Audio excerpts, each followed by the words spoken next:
뉴스에 시작합니다. 저는 동정민입니다. 대한의사협회 주도로 의사 총파업이 시작됐습니다. 오늘 하루 대학병원, 동네 병원 의사들이 모여서 총궐기 대회를 하는 동안 병원은 전면 휴진에 들어갔는데요. 얼마나 진료에 차질이 빚어졌는지 병원들 현장 연결해서 알아보려고 합니다. 의협은 오늘 27일부터 무기한 휴진에 돌입하겠다고 선언을 했거든요. 먼저 동네 병원 상황 살펴보겠습니다. 이 병원 갔다가 발길 돌린 환자들도 꽤 많다는데, 자, 홍란 기자, 지금 어디에 나가 있습니까? 네, 저는 지금 영등포구의 한 상업지구에 나와 있습니다. 제 뒤로 보이는 건물에는 병원 7곳이 입주해 있는데요. 이곳 중 3곳이 오늘 문을 닫았습니다. 전국 개원이 3만 6천여 곳 중 오늘 휴진하겠다고 사전 신고한 곳은 전체의 4%였는데요. 오늘 서울 중구에 있는 270여 곳 병의원 중 17.6%가 휴진했고, 마포구와 서초구는 휴진율이 10%가 넘는 것으로 집계됐습니다. 다만 행정처분 기준인 휴진율 30%를 넘긴 서울자치구는 없는 것으로 전해집니다. 어제 서울대병원에 이어 세브란스 병원 등 일부 교수들도 의협 개인 회원 자격으로 휴진에 나섰는데요. 진료 차질은 크지 않았지만 병원을 찾은 환자들은 불안한 마음을 감추지 못했습니다. 사전 신고 없이 휴진을 하면 행정처분을 받게 되는데요. 그러다 보니 꼼수 휴진도 있었다면서요. 네, 오늘 제가 서울 마포구 등에 있는 병원 20곳 이상을 직접 돌아다녀 봤는데요. 내부 공사라거나 의사 개인 사정을 이유로 예고 없이 휴진한 곳이 적지 않았습니다. 서울 마포구의 한 산부인과에는 내부 전기 공사로 오늘 하루 휴진한다는 안내문이 붙었습니다. 파업을 날이나 이렇게 적어놓은 거래요. 환자들한테는 휴진을 안내하고 있어요. 파업으로 인한 휴진이지만 정부의 행정처분 등을 피하기 위해 사실상 꼼수 휴진을 한 겁니다. 안내 없이 문을 닫은 탓에 헛걸음한 환자들은 불편을 겪었습니다.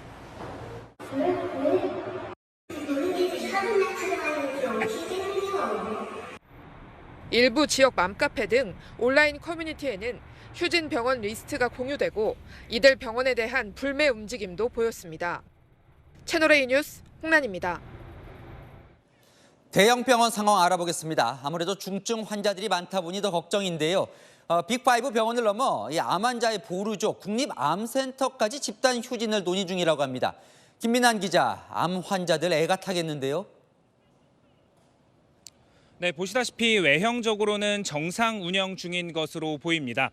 실제로 조금 전까지만 해도 환자들이 붐볐는데요. 하지만 이 내부에선 집단 휴진을 논의 중입니다. 국립암센터 비상대책위원회는 지난 15일부터 사흘간 전체 전문의 148명을 대상으로 진행한 투표 결과를 공개했는데요. 응답자 110명 중 95.5%가 정부의 의대 증원 방침에 반대한다고 답했습니다. 이 중 절반에 가까운 49.5%는 전면 휴진에 동의했다고 발표했습니다.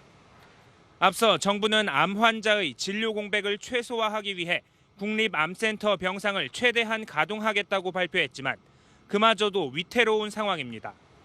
이번엔 휴진 찬성률이 0.5% 차로 과반에 못 미쳤지만 암센터 측은 암 환자 진료의 한계치에 달했다고 말합니다. 100일이 넘어가다 보니까 의사들도 너무나 정말 정신적으로 육체적으로 지쳤어요. 한계에 와 있습니다. 문제는 중증, 암 환자를 중점 치료할 주요 상급 병원들의 무기한 휴진이 확산되고 있는 겁니다. 서울대, 세브란스, 서울 아산병원에 이어 다른 빅5 병원들까지 무기한 휴진을 논의하며 의료 시스템 정상 운영에 부담이 커지고 있습니다. 지금까지 국립암센터에서 채널A 뉴스 김민환입니다. 정부는 오늘 개원이 3만 6천 명에게 업무 개시 명령을 내렸습니다. 이번 휴진을 주도한 의협에 대해선 해산도 고려할 수 있다고 경고했는데요. 의사협회에 나가 있는 정성원 기자 연결해 보겠습니다. 자, 일단요, 집회는 다 끝난 겁니까? 네, 오늘 여의도에서 열린 전국 의사 총궐기 대회는 오후 4시쯤 모두 마쳤습니다. 집회를 주최한 대한의사협회 집행부는 이곳 의협회관으로 돌아와 앞으로의 대응책을 논의 중입니다. 네, 그리고 경찰 추산 12,000여 명이 모인 오늘 집회에는 개원이들뿐 아니라 전공의들과 의대생들도 대거 참여했습니다. 정부가 죽여버려! 의료 공백 사태의 책임을 정부로 돌린 의협은 의대 증원 등을 멈추지 않으면 오는 27일부터 무기한 휴진에 돌입하겠다고 압박했습니다. 의사들이 정당한 요구를 정부가 받아들이지 않을 경우 우리는 오는 27일부터 무기한 휴진에 들어갈 것입니다. 반면 정부는 강경 대응 방침을 밝혔습니다. 오늘 오전 9시에 전국 개원이 3만 6천여 명 전원에게 업무 개시 명령을 내렸습니다. 일방적인 진료 취소 땐 행정처분뿐 아니라 형사 고발기로 했습니다.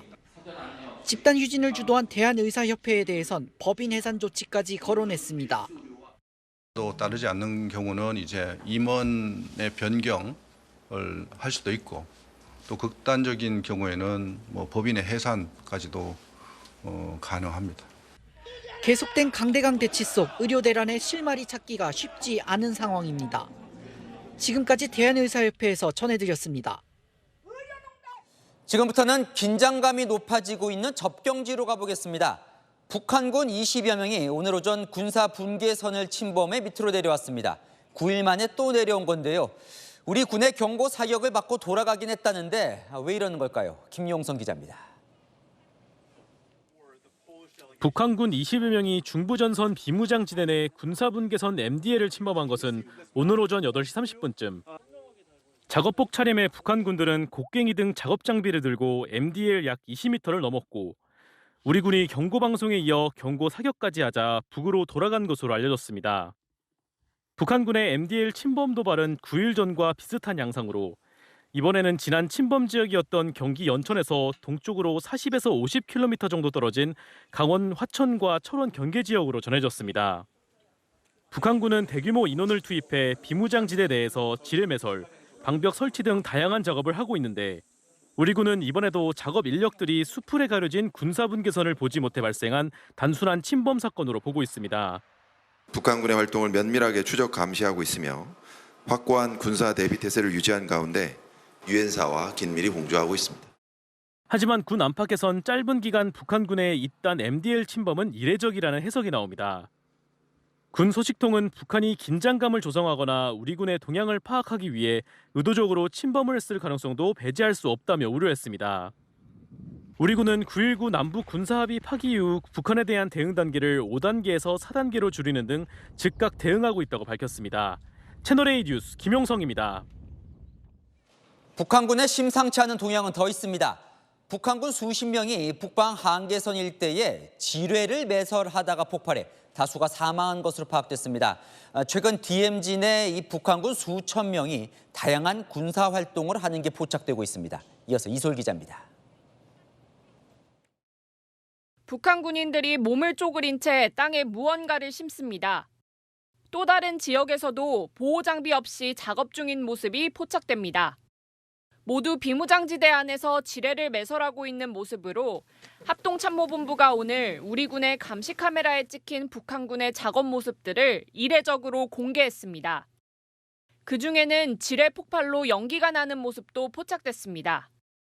군은 북한군 다수가 지뢰 매설 중 여러 차례 다치거나 숨졌는데도 무리하게 작업을 진행하고 있는 것으로 보인다고 밝혔습니다. 비무장지대 일대 북한군의 작업은 지뢰 매설뿐만이 아닙니다. 올해 4월부터 전선 지역 10여 곳에 걸쳐 하루 최대 수천 명이 동원돼 불모지 조성과 전술도로 건설, 대전차 방벽 설치 등 통상적 수준보다 많은 작업이 동시다발적으로 진행되고 있다는 게 군의 설명입니다. 특히 대전차 방벽은 북방한계선 북측 통문 4곳에 각 4에서 5m 높이로 최대 수백 미터씩 설치됐고 정면은 벽처럼 뒷면은 흙을 비스듬히 쌓은 형태로 분석됩니다. 군사적으로는 사실 큰 의미가 없는 핵이거든요. 대한민국이 북을 공격할 수도 있다는 그런 위기감을 높이고 주민들을 결속시키는 수단으로서 활용하는 거라고 저는 생각이 됩니다. 합참은 북한군이 작업 지역을 점차 확대할 것으로 본다면서도 지뢰매설의 경우 과거 귀순자 발생 지역을 중심으로 진행되고 있어 내부 통제를 강화하기 위한 조치로 보인다고 설명했습니다. 채널A 뉴스 이소리입니다. 지금 북한 평양은 분주합니다. 이 시각 이 푸틴 러시아 대통령이 북한으로 향하고 있거든요. 오늘 밤 도착할 예정인데 24년 만에 방북하는 푸틴 대통령과 김정은 위원장, 이 북러 관계를 준 동맹으로 격상하는 합의랍니다. 권갑구 기자입니다. 푸틴 동지가 6월 18일부터 19일까지 조선민주주의인민공화국을 국가 방문하게 됩니다. 오늘 오후 러시아 동부 야쿠츠크에서 평양 순안공항행 비행기에 탑승한 것으로 알려진 블라디미르 푸틴 러시아 대통령이 잠시 뒤 평양에 도착합니다. 24년 만에 방북에 평양 시내는 러시아 국기와 푸틴 대통령의 얼굴 사진이 걸려있는 등 환영 행사가 한창입니다. 이에 앞서 크렘린궁은 러북 간 포괄적 전략 동반자 협정 체결이 승인됐다고 밝혔습니다. 이는 러시아 외교 관계에서 두 번째로 높은 것으로 양국 간 군사기술 거래 강화를 암시하는 사실상 준동맹 관계를 선언한 겁니다. 공산당 지도자들끼리 불렀던 동무라는 표현을 그냥 스스럼 없이 푸틴이 김정은한테 한다는 거예요. 과거 소련 시대 때의 혈맹 관계까지 끌어올릴 용의가 있다는 것을 보여주는 거예요. 또 푸틴 대통령은 북한 노동신문 기고문에서 서방의 통제를 받지 않는 무역 및 상호 결제 체계를 발전시킬 것이라며 러북 간 독자적 경제협력도 예고했습니다. 하지만 푸틴 대통령이 내일 오후 베트남으로 떠나는 것을 감안하면 북한 체류 시간이 20시간도 채 안 되는 것으로 나타납니다. 정부 고위 관계자는 상황이 급한 푸틴 대통령이 실무회담만 하고 가는 것이라며 상호 필요에 의해 이뤄진 러북 밀착이 오래 지속될지는 의문이라고 평가했습니다. 북중러의 한 축인 중국은 러북 양자교류라며 말을 아낀 가운데 순웨이둥 중국 외교부 부부장은 오늘 서울을 방문해 한중 외교안보 대화에 참석했습니다. 채널A 뉴스 권갑구입니다.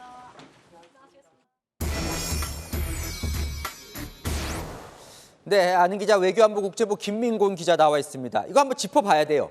자, 군사 분계선 그리고 휴게선 넘으면 안 됩니다, 그죠? 근데 북한군이 또 넘었어요, 오늘. 실수가 맞는 거예요? 예, 우선 우리 군은 북한이 실수로 넘었다고 보고 있습니다. 침범 시간대가 오전 시간대였고 작업복 차림의 북한군들이 삽과 곡괭이 같은 도구를 들고 있었던 데다가 우리 군의 경고 사격을 듣고 곧바로 북쪽으로 돌아갔다는 등의 이유를 들었습니다. 앞서 9일 낮 12시 반쯤에도 경기 연천군 일대에서 북한군 약 20명이, 12시 50분쯤엔 북한군 4명이 이 비슷한 행동을 보이면서 군사 분계선을 넘었는데요. 9일 만인 오늘 또다시 강원 화천군 부근에서 월경이 벌어진 겁니다. 지금 김 기자 얘기대로라면 열흘 사이에 3번이나 지금 넘어온 게 포착이 된 건데 너무 쉽게 단정 짓는 거 아닙니까? 네, 과거 사례를 보더라도 북한군의 월경 이후에 큰 도발들이 있었던 만큼 쉽게 긴장을 놓아서는 안 됩니다. 2015년 7월이었죠.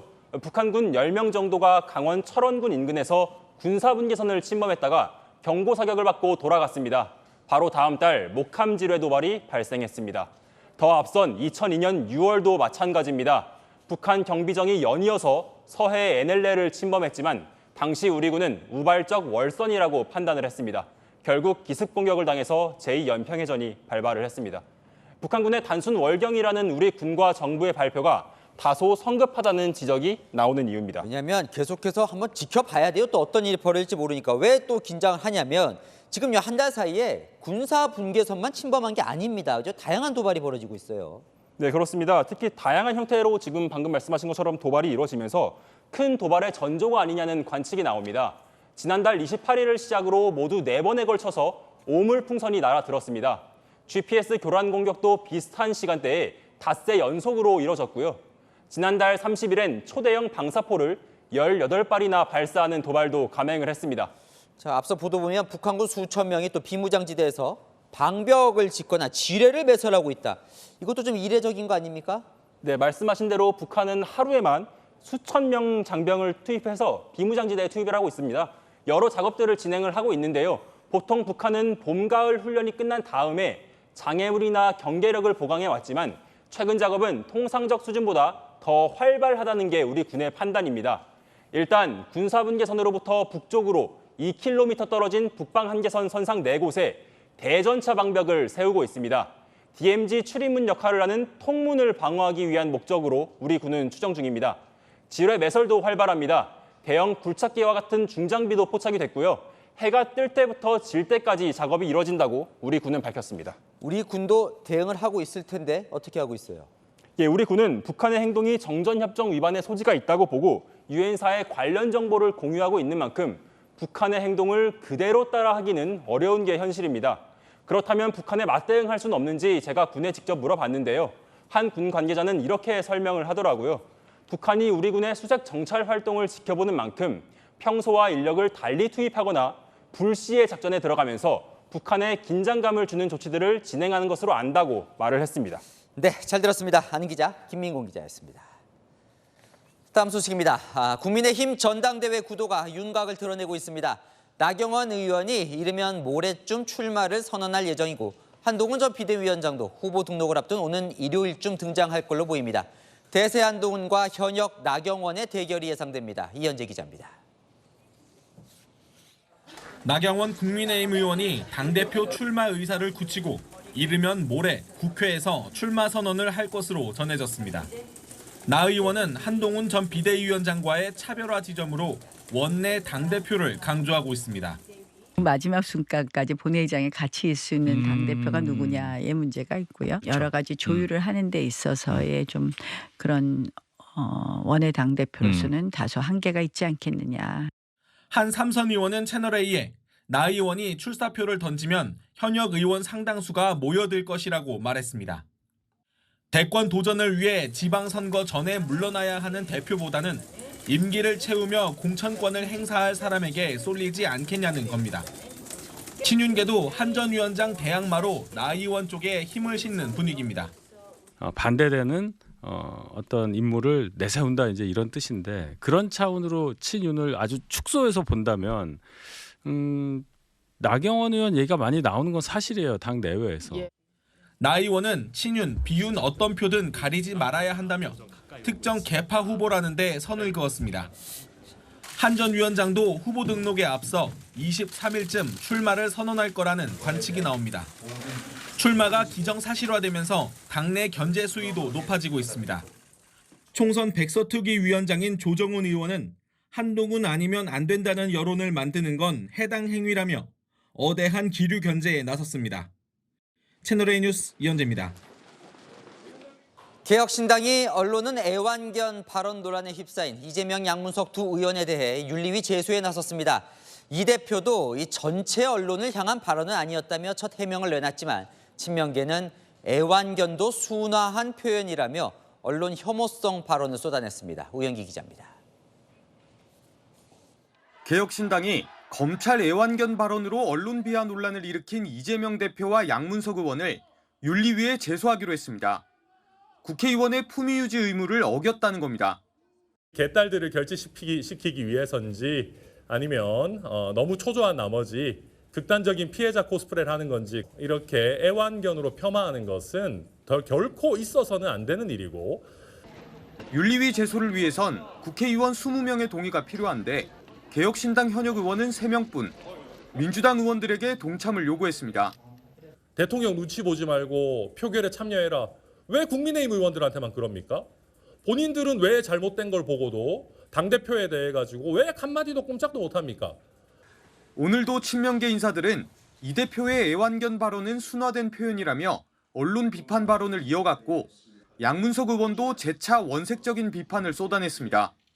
법조 기자로 사칭하는 검찰청을 오가는 이라고 명확하게 범위를 좁혀놨습니다. 그런데 언론들이 여기에 대해서 상당히 발작 증세를 보이고 있다라는 부분에 대해서 지적을 하는 겁니다. 논란이 커지자 이 대표는 나흘 만에 첫 해명을 내놨습니다. 언론 전체 비판으로 오해하게 했다면 나의 부족함 탓으로 유감스럽다고 했습니다. 하지만 언론에 대한 국민 신뢰가 낮아지는 이유를 성찰하기 바란다며 대북 송금 수사 관련 보도는 공정하지 않다고 비판을 이어갔습니다. 채널A 뉴스 우현기입니다. 네, 윤수민 기자와 여랑야랑 시작합니다. 첫 번째 주제 보겠습니다. 한 사람만 때린다. 그런데 두 사람이 비어 있는데요. 네, 먼저 국민의힘 이재명 대표를 연일 때리고 있습니다. 그러면 반대쪽은 민주당이 때리는 건가요? 네, 김건희 여사가 타겟입니다. 오늘 국민의힘은 이 국회를 새롭게 정의했습니다. 민주당은 민생을 책임져야 할 국회를 이재명 한 사람을 위한 로펌으로 전락시키고 있습니다. 더불어 이재명 당이나 더불어 명심당으로 간판을 갈아치우기 바랍니다. 국회가 이재명 대표 로펌이냐? 이게 무슨 말이에요? 네, 국민의힘 국회 어느 곳이 이 대표의 로펌이라고 하는지 함께 보실까요?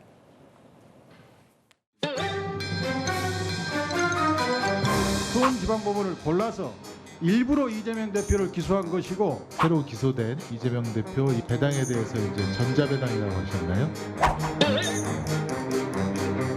억울하게 야당 대표를 검찰이 조작하고 신뢰도 낮은 삼류 소설. 정치검찰과 정치적 판결이 악의 고리를 실제 로펌이면 초호화 변호인단인 수준인데요. 국민의힘은 내일 대법원을 방문해 이재명 대표 재판을 빨리 진행해달라고 촉구할 예정이라고 합니다. 자, 그러면 민주당 쪽 보죠. 김건희 여사를 타깃으로 한다고요? 네, 김건희 여사 청문회를 예고했죠. 청문회에 불참할 경우 구체적인 시나리오까지 내놨습니다. 동행 명령장 들고 용산을 방문하는 경우가 생길 수 있잖아요. 그러면 용산 앞에서 경호원들과 실랑이를 하면서 막을 수 있잖아요. 그러면 민주당이 이렇게 얘기하는 거죠. 최재형 목사 디올백 갖고 갈 때는 안 막더니 왜 막냐. 또 이런 실랑이가 벌어질 수 있잖아요. 그러니까 민주당 의원들이 동행 명령장 들고 가겠다는 거예요. 네, 보통은 이 국회 직원들이 가지만 의원들이 희망하면 가능합니다. 그런가 하면 명품백 의혹을 제기한 최재형 목사와도 손을 잡았는데요. 김 여사가 대통령을 사칭했다고 주장했습니다. 김건희 여사는 법에 있는 존재인 것처럼 보입니다. 떳떳하면 사정기관을 통해서 권력자도 조사받고 김건희 여사가 공무원 사칭죄, 대통령 사칭죄라고 하는 제목을 부여하고 싶습니다. 본인이 대통령이 아니고 대통령의 배우자인데 내가 대통령 자리에 올라가 보니까 국민들의 심정을 알겠다라고 하든지. 네, 다음 주제 보겠습니다. 최민희 국회 과학방송통신위원장이 보이는데요. 3단계 프리패스 뭡니까? 네, 오늘 방송 3법과 방통위법이 민주당 단독으로 국회 과방위 전체 회의를 통과했는데요. 3단계 과정을 프리패스하면서 속도를 냈습니다. 법률안은 소위원회가 구성되지 않은 관계로 전체 회의에 계류시키도록 하겠습니다.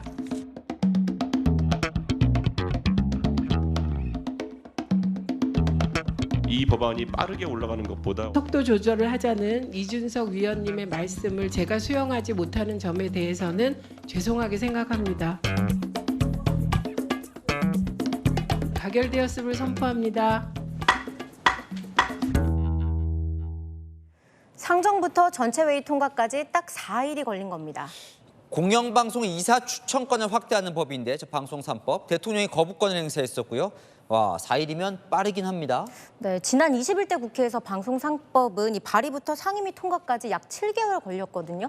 그것과 비교해도 상당히 빠른 속도죠. 네, 그런데 법안이 4일 만에도 처리가 가능은 하군요. 네, 이 3단계를 프리패스했다고 말씀드렸잖아요. 일반적으로 법안이 통과하려면 상임위 소위원회를 거치고 이 사이에 통상적으로 15일에서 20일 숙려 기간을 갖고요. 공청회도 거친 뒤에 전체 회의에 법안이 상정되는데요. 이번에는 이 과정들이 생략되었고 국민의힘은 날치기라고 비판하고 있습니다. 그런데 생략해도 되나 보죠.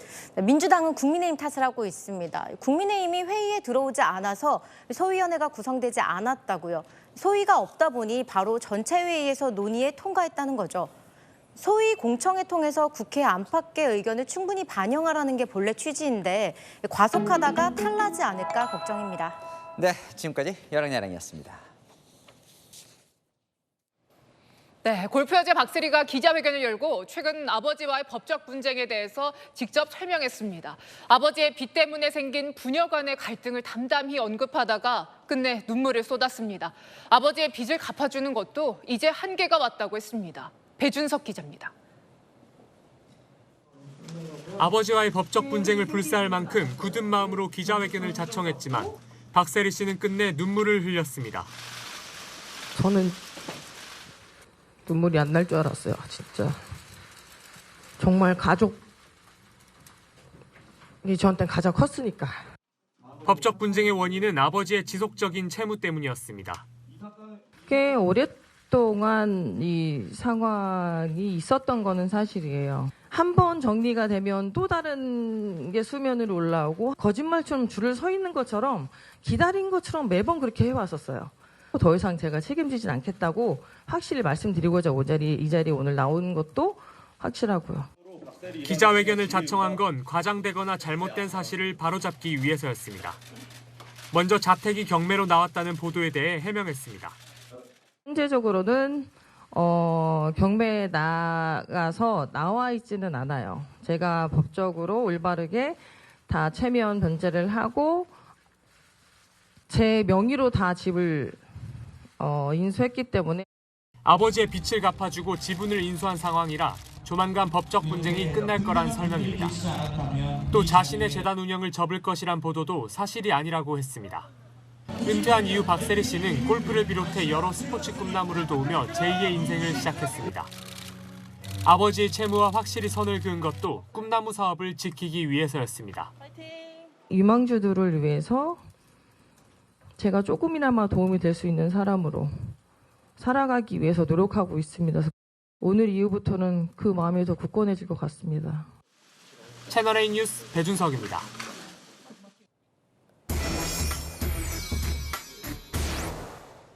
네, 아는 기자 문화스포츠부 이현용 기자와 좀 더 얘기 나눠보겠습니다. 기자회견 보면은 결국 아버지 채무를 더 이상 책임질 수 없다 이런 얘기입니다. 그러면 부녀 관계 어떻게 됩니까? 끝난 겁니까?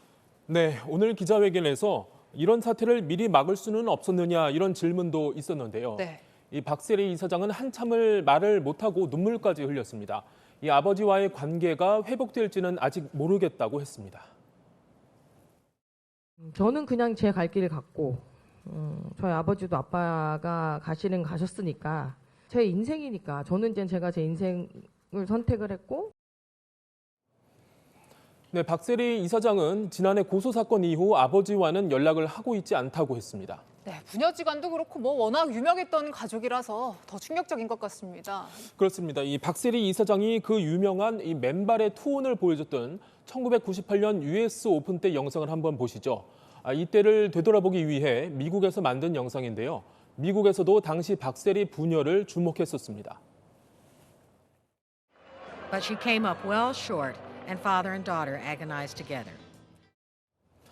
그만큼 이 박세리 이사장의 아버지는 골프스타 박세리 탄생에 빼놓을 수 없는 인물이죠. 이 호랑이 아버지의 근성의 자식이 만들어낸 스포츠 패밀리의 성공 스토리 중 대표격이라 할 수 있습니다. 이 박세리 이사장이 어렸을 때 혹독하게 훈련을 시켰다는 건 워낙 유명한데요. 아파트 15층에서 1층까지 4-5번 왕복을 하는 것으로 새벽 운동을 시작했는데 내려갈 땐 뒷걸음으로 갔다고 합니다.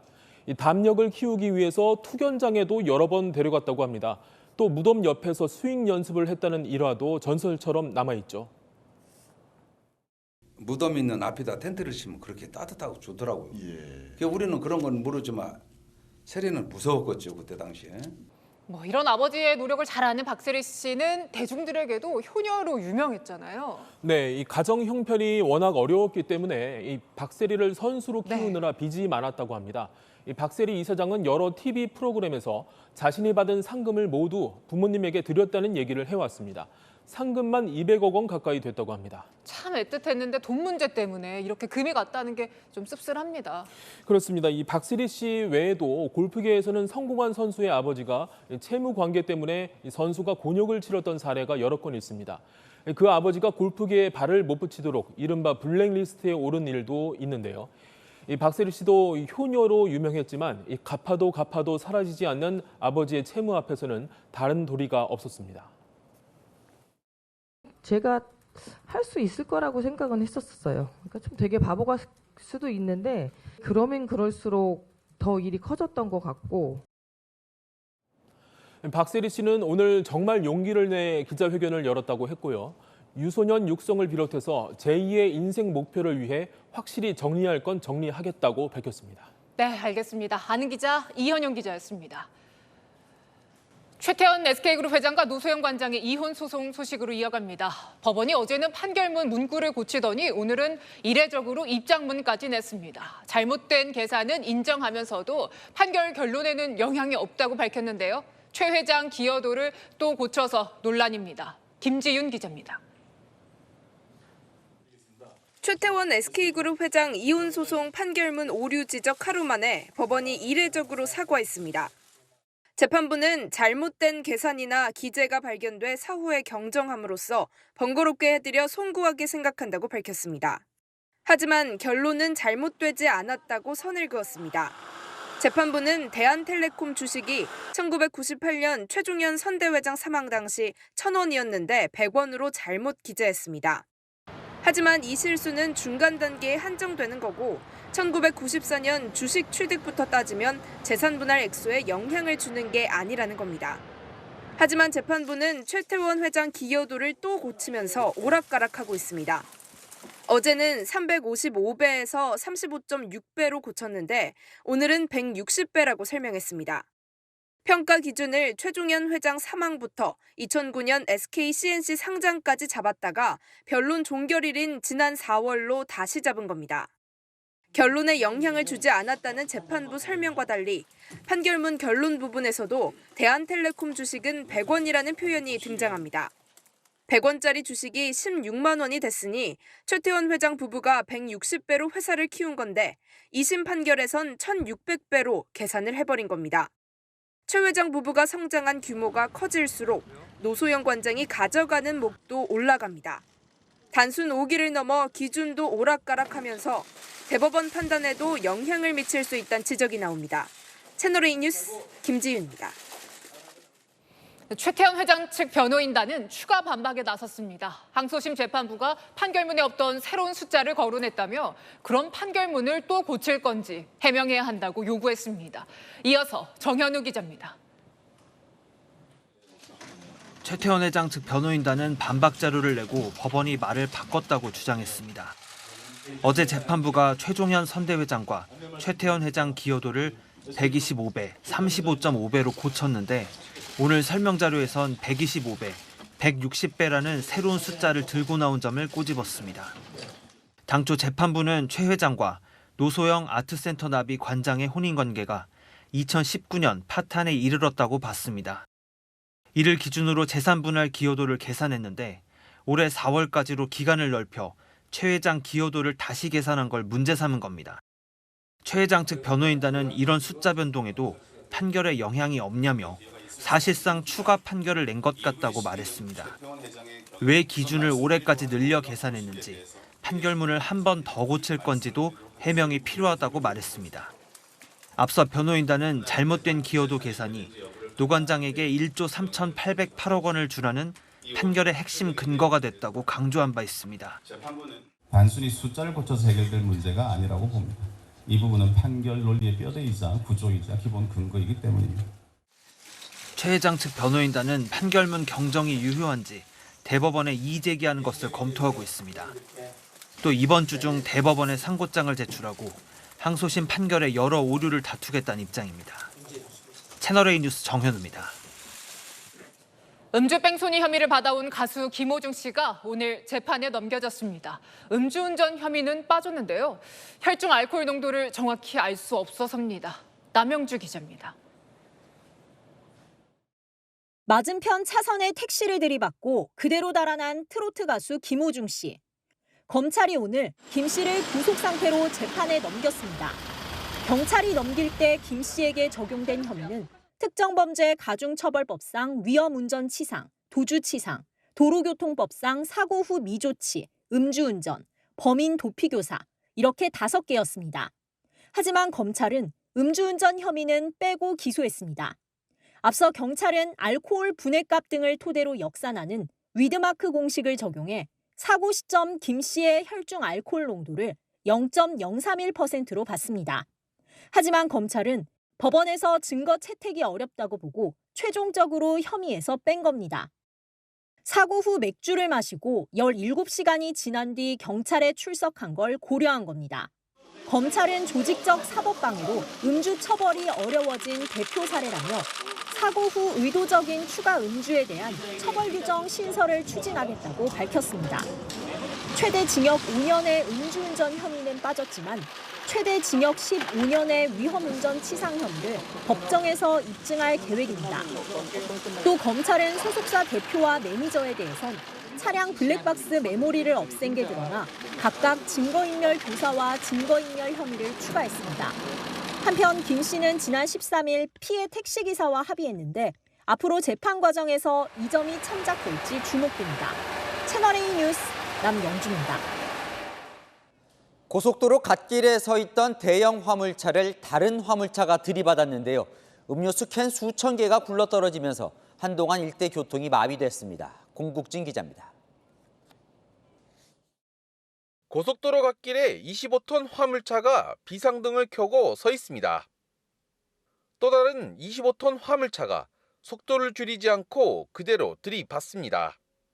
사고 충격에 차량의 불길이 치솟고 고속도로 1차선으로 튕겨나갑니다. 운전자는 차에서 내려 대피합니다. 사고가 난 건 어젯밤 11시 반쯤. 가해 차량 운전자가 가벼운 부상을 입은 것 외엔 인명피해는 없었습니다. 피해 차량 운전자가 자리를 비운 게 천만다행이었습니다. 가해 차량에 불이 나 모두 탔고 싣고 가던 음료수 캔 수천 개가 도로에 쏟아지면서 일대는 아수라장이 됐습니다. 현장에 사고 나가지고 좀 아수라장이었죠. 아수라장이었죠. 양이 한 반천, 한 20톤 가까이 됐겠죠? 캔으로요. 도로공사는 음료수 캔을 치우기 위해 중장비까지 동원했습니다. 하지만 워낙 많은 양의 사고 구간은 3시간가량 통제됐습니다. 먼저 간 화물 차량이 고장 나가지고 갓길에 정차하고 있었어요. 근데 뒤 차량이 그걸 보지 못하고 전방 주시음을 태만으로 추돌을 했어요. 경찰은 가해 차량 운전자를 상대로 정확한 경위를 조사하고 있습니다. 채널A 뉴스 공국진입니다. 충남 예산에서 목걸이를 훔친 이 남성 4시간 뒤 서산에서 팔아보려다가 딱 걸렸습니다. 김대욱 기자입니다. 금은방에 있던 남성이 뭔가를 짚고 밖으로 뛰어갑니다. 손님인 척 위장해 10돈짜리 금목걸이 2개를 훔쳐가는 겁니다. 30대 남성 A씨는 경찰 수사에 혼선을 주려 택시를 3차례 바꿔 타며 홍성을 거쳐 서산까지 이동했습니다. 이 중 2차례는 택시 요금을 내지 않고 무임승차를 했습니다. A씨가 서산에 도착한 사실을 파악한 경찰, 금은방들을 돌며 A씨의 인상착의를 설명했습니다. 실제로 4시간 뒤 A씨는 한 금은방을 찾았습니다. 목걸이를 팔러 온 A씨를 알아차린 업주는 밖으로 슬그머니 나가 경찰에 신고했습니다. 이후 A씨와 대화를 하는 척하며 시간을 끌었습니다. 수상한 낌새를 알아차린 A씨가 밖으로 나가려 했지만 이미 경찰관들이 도착한 뒤였습니다. 범행 모습이 담긴 금은방 CCTV 영상을 보고도 자신이 아니라고 우겼지만 추궁 끝에 결국 범행을 자백했고 현행범으로 체포됐습니다. 터미널 부근에 있는 금은방 쪽에 신고가 돼서 바로 가서 검거를 했습니다. 빚이 한 1,000만 원 정도 있다고 하더라고요. A씨는 앞서 동종 범죄로 처벌받은 전력이 있었던 것으로 파악됐습니다. 경찰은 A씨를 조만간 검찰에 송치할 계획입니다.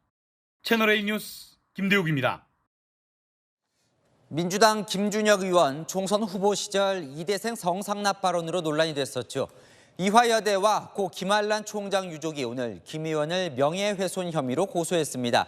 김 의원은 명확한 근거가 있다고 반박했습니다. 이혜주 기자의 단독 보도입니다. 지난 선거 기간 고 김한란 이화여대 총장이 제자들을 성상납시켰다는 과거 발언으로 논란의 중심에 섰던 김준혁 더불어민주당 의원.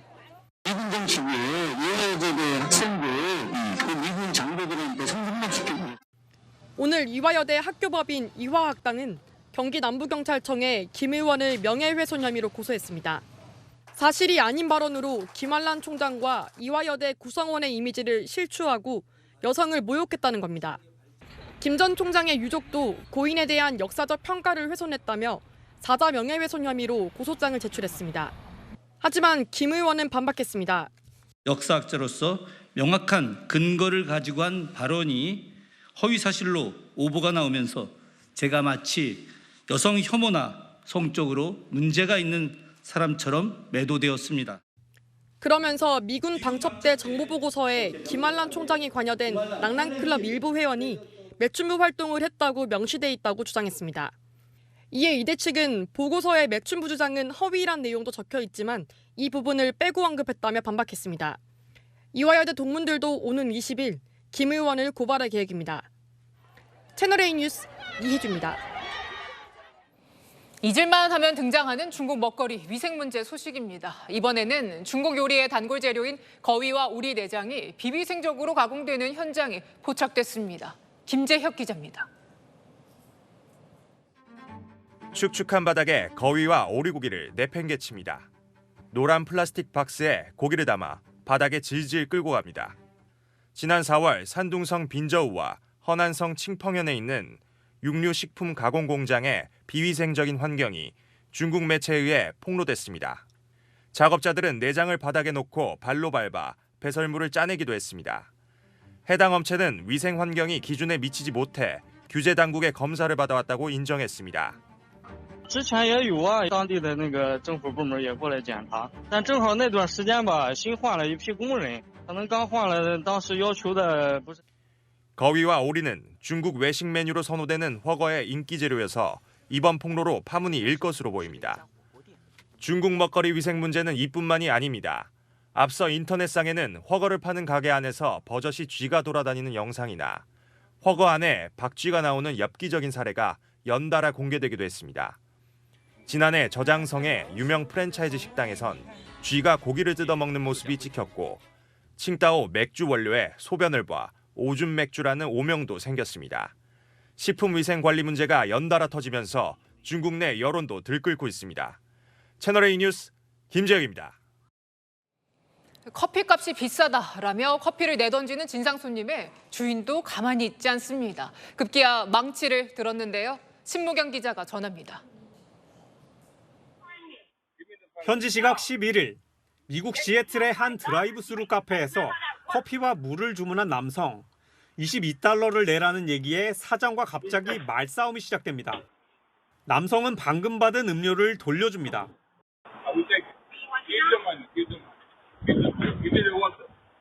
사장은 그 음료를 다시 건넵니다. 말다툼은 15분간 이어졌습니다.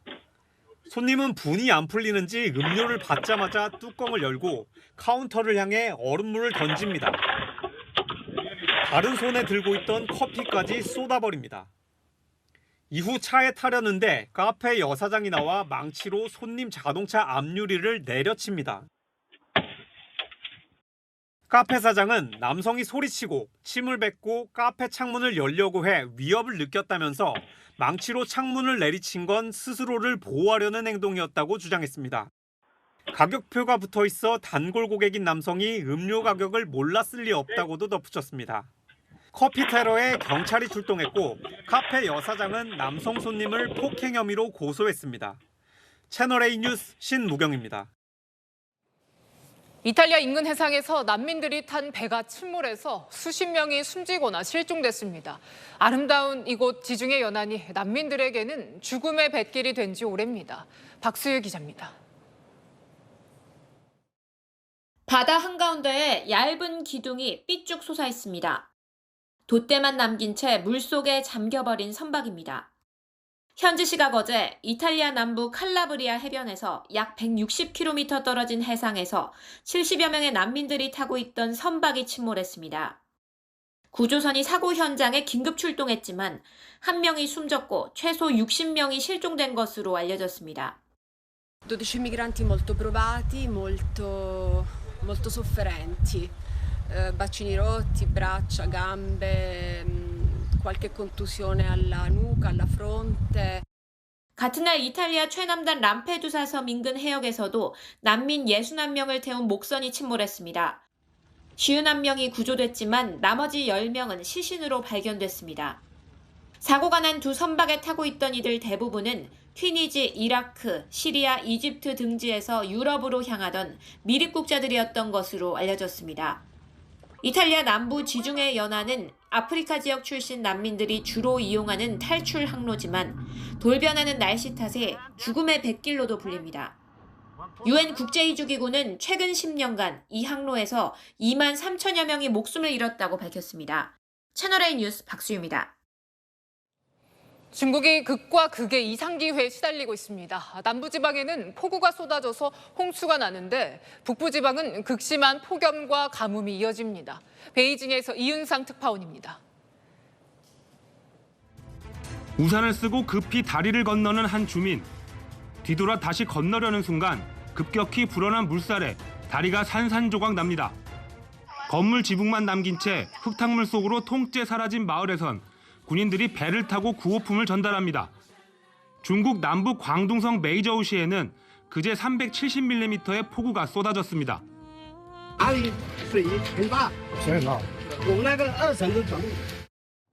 이 지역 13만 가구가 정전됐고 600년 전 명나라 때 세운 성벽 일부가 무너지는 등 침수 피해가 잇따랐습니다. 인근 푸젠성 일대도 폭우에 몸살을 앓고 있습니다. 어제 하루 동안 372mm의 비가 내려 하천 곳곳이 범람했습니다. 솥대가 급류에 떠내려갔고 곳곳에서 산사태가 발생해 주택 378채가 붕괴됐습니다. 이재민만 4만 명에 달합니다. 최근 중국 남부 지역을 덮친 폭우로 인해 현재까지 9명이 숨지고 17명이 실종된 것으로 알려졌습니다. 반면 중국 북부 곡창지대는 40도가 넘는 폭염으로 가뭄 피해가 잇따르고 있습니다. 밭이 말라붙었고 저수지는 바닥을 드러냈습니다. 기상당국은 비정상적인 대기순환에 따라 이상기후가 나타났다고 분석했습니다. 중국 기상청은 폭우와 가뭄 등 지역별 상반된 날씨가 당분간 이어질 것으로 보고 있습니다. 베이징에서 채널A 뉴스 이윤상입니다. 네, 대선을 앞둔 바이든 미국 대통령의 고령 논란이 다시 고개를 들었습니다. 한 모금 행사 무대에서 오바마 전 대통령과 함께 포착된 모습이 문제가 됐는데 백악관은 악의적이라고 반박했습니다. 최다함 기자입니다. 대형 무대 위에 조 바이든 대통령과 버락 오바마 전 미국 대통령이 서 있습니다. 모금 행사가 끝난 뒤 청중에게 인사하는 겁니다. 오바마 전 대통령이 서서히 무대 뒤를 향하지만 바이든 대통령은 박수를 치고 엄지손가락을 치켜 세우고는 한자리에 멈춰섭니다. 10초 정도가 흐른 뒤 오바마 전 대통령이 바이든 대통령의 손을 잡고 무대를 내려옵니다.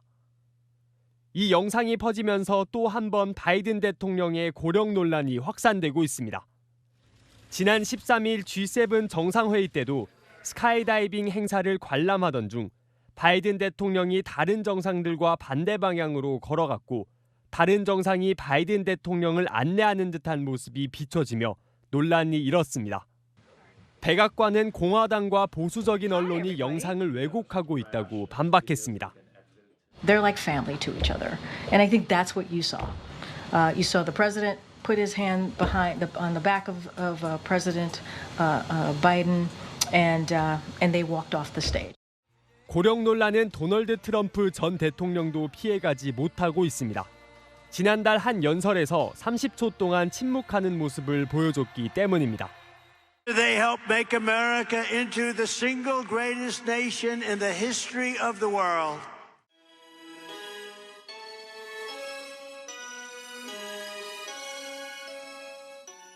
But now we are a nation in decline. 이 영상이 확산된 뒤 트럼프 전 대통령도 고령으로 인한 건강 논란에 휩싸였습니다. 채널A 뉴스 최다함입니다. 올여름 장마가 내일 밤부터 제주에서 시작됩니다. 곳에 따라 시간당 30mm 넘는 장대비가 올 수 있다는데요. 아직 장마가 찾아오지 않은 내륙 지역의 더위는 내일 절정에 달할 전망입니다. 홍진우 기자입니다. 제주 지역에 올 여름 첫 장맛비가 예보됐습니다. 지난해보다 일주일가량 빠릅니다. 장마 전선이 북상하면서 내일 밤 늦게 비가 시작돼 금요일 새벽까지 이어집니다. 산간 지역을 중심으로 최대 200mm의 많은 비가 예보됐는데 한때 시간당 30mm의 장대비가 내릴 수 있는 만큼 주의가 필요합니다. 장마 전선이 북상하면서 전남과 경남 남해안 일부 지역도 영향을 받을 것으로 보입니다. 제주엔 22일부터 24일까지도 다시 비가 예보됐습니다. 남쪽에서 북상하고 있는 북태평양 고기압과 그 가장자리에서 형성된 정체전선이 함께 북상하면서 첫 장맛비가 시작될 것으로 예상이 됩니다. 지난해의 경우 제주와 남부 지방은 6월 25일, 중부 지방은 6월 26일에 장마가 시작돼 한 달가량 이어졌습니다. 기상청은 올해 평년보다 비가 더 많이 올 가능성이 크다며 특히 국지성 호우에 대비할 것을 당부하고 있습니다. 다만 장마 전선을 끌어올리는 북태평양 고기압의 기세가 약한 상황에서 내륙 지방엔 당분간 무더위가 이어집니다.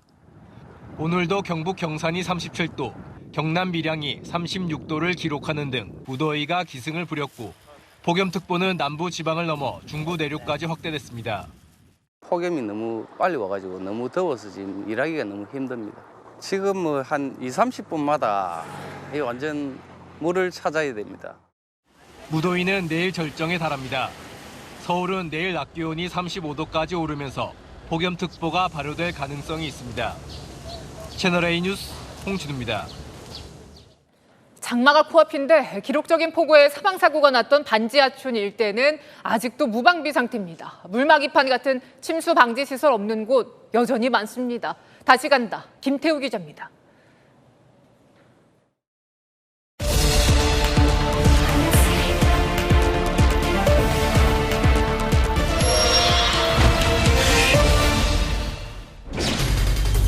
안에서 열어야 돼! 밑에 잠근 장치 열어!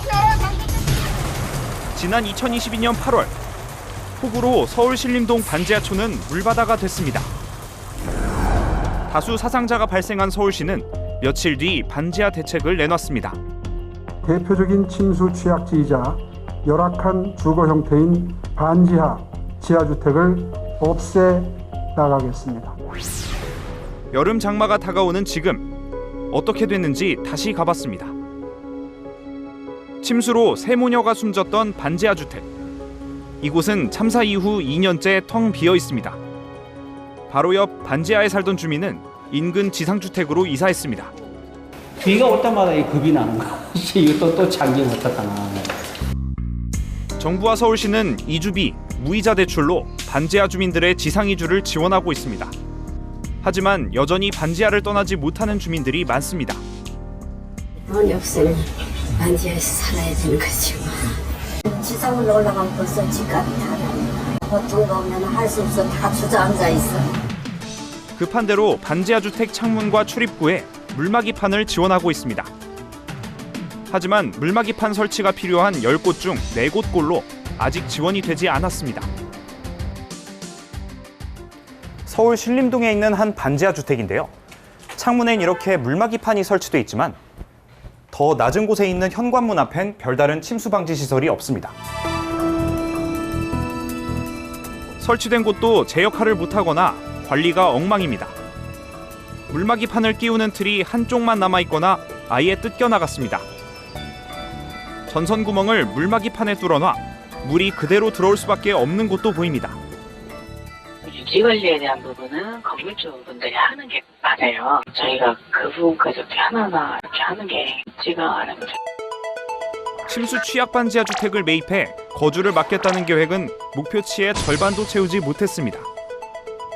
세입자 승계 등 매입이 곤란한 경우가 많은 데다 매입 가격을 두고 집주인과 의견차도 큰 겁니다.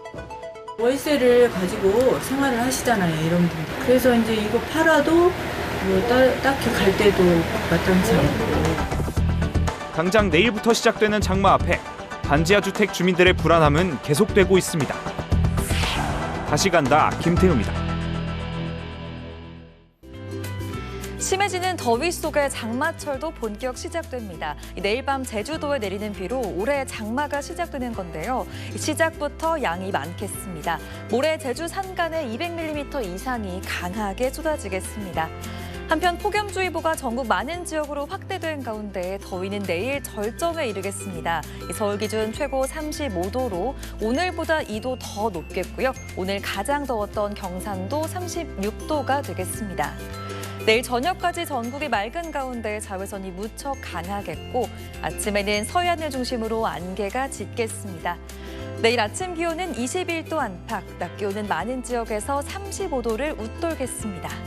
온열 질환 가능성이 있어서 바깥 활동은 최소화해야 합니다. 기온은 주 후반에 조금씩 낮아지겠고요. 제주도에는 당분간 장맛비가 내리겠습니다. 날씨였습니다. 오늘 문 닫고 집단 휴진에 동참한 일부 동네 병원들. 이 정작 병원에는 내부 공사나 대청소, 학회 때문에 쉰다고 써붙인 곳이 많았다고 합니다. 이 대놓고 의대 증원 반대해서 휴진한다고 못한 이유. 환자를 볼모로 삼느냐는 비난이 부담스러워서겠죠. 다시는 그 병원 안 가겠다는 주민들 목소리가 왜 나오는지 잘 생각해 보기 바랍니다. 마침표 찍겠습니다. 본분 잊은 휴진. 뉴스에 마칩니다. 감사합니다.